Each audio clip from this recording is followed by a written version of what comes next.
Bonjour à toutes et tous, buenos días. Voilà, alors comme je vous l'ai promis, je prépare du contenu pour que vous puissiez travailler chez vous. Et aujourd'hui, pour commencer, une petite vidéo explicative sur por et para, puisque c'est une question récurrente que vous me posez. Comment choisir entre l'un et l'autre? Alors, la première chose, c'est qu'au-delà des listes qu'on mémorise normalement par cœur pour savoir dans tel cas j'utilise l'un, dans tel cas j'utilise l'autre, il faut essayer de comprendre l'utilisation. Et c'est là-dessus qu'on va se concentrer aujourd'hui. On ne va pas faire de liste, mais on va essayer de comprendre un mécanisme qui va nous permettre de choisir dans un grand pourcentage des cas sans devoir faire appel justement à ces listes.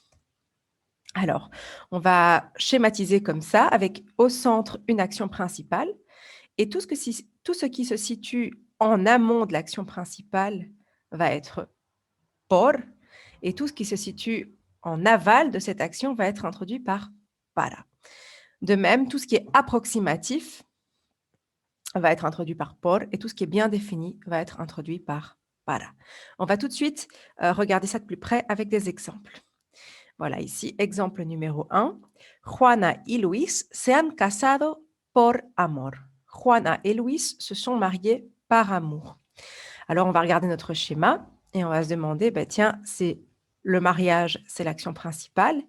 Et par amour, ça se situe en amont ou en aval de cette action. Eh bien, ça se situe en amont, puisque c'est la cause du mariage, c'est la raison pour laquelle ils se sont mariés. Ça précède, donc c'est introduit par por. Juana y Luis se han casado por amor.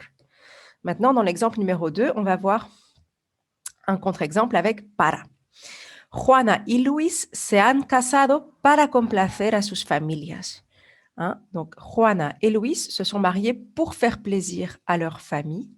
Et ici, on n'est plus dans la cause du mariage, on est dans le but, dans l'objectif. Et donc, on est dans quelque chose qui est en aval de l'action principale, qui la suit et non qui la précède. Donc, on va bien choisir para. Juana y Luis se han casado para complacer a sus familias. Voyons d'autres exemples. Mañana voy para Barcelona con Ana. Demain, je vais à Barcelone avec Anna.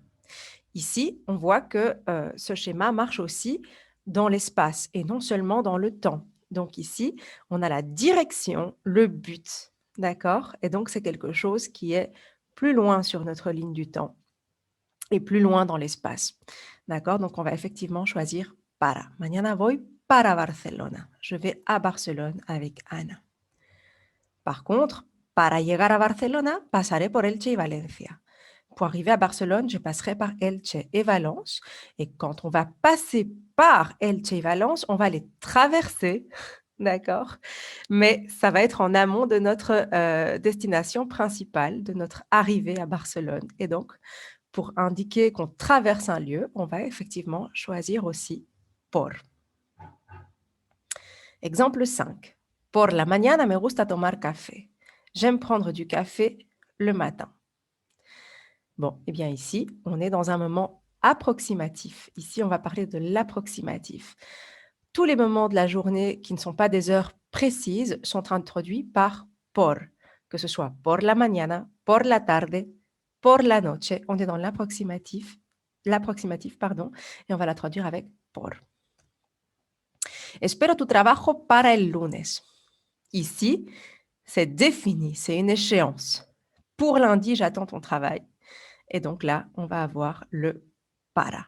D'accord? Donc ici, on a le contraste entre un moment approximatif avec por la mañana, et une échéance avec un moment bien défini, para el lunes. De nouveau, dans l'approximatif, on va avoir une expression qui est très courante, por mí, que hagan lo que quieran. Qu'ils fassent ce qu'ils veulent, ça m'est égal. En fait, le por mí, il introduit l'approximatif parce qu'il équivaut à l'expression ça m'est égal. D'accord? Par contre, si on utilise para mí, eh bien, on est dans le défini. Et donc là, on introduit une opinion spécifique. Para mí, el culpable es Diego. Pour moi, le coupable est Diego. Voilà, donc j'espère que ces explications vous ont permis d'un petit peu éclaircir le mystère por et para et pouvoir travailler et choisir de manière intuitive. Et bien sûr, si vous avez des questions, n'hésitez pas, vous pouvez m'écrire à l'espagnol ensemble et je vous répondrai avec plaisir. En attendant, je vous salue et je vous dis à bientôt. Hasta pronto. Ciao, ciao.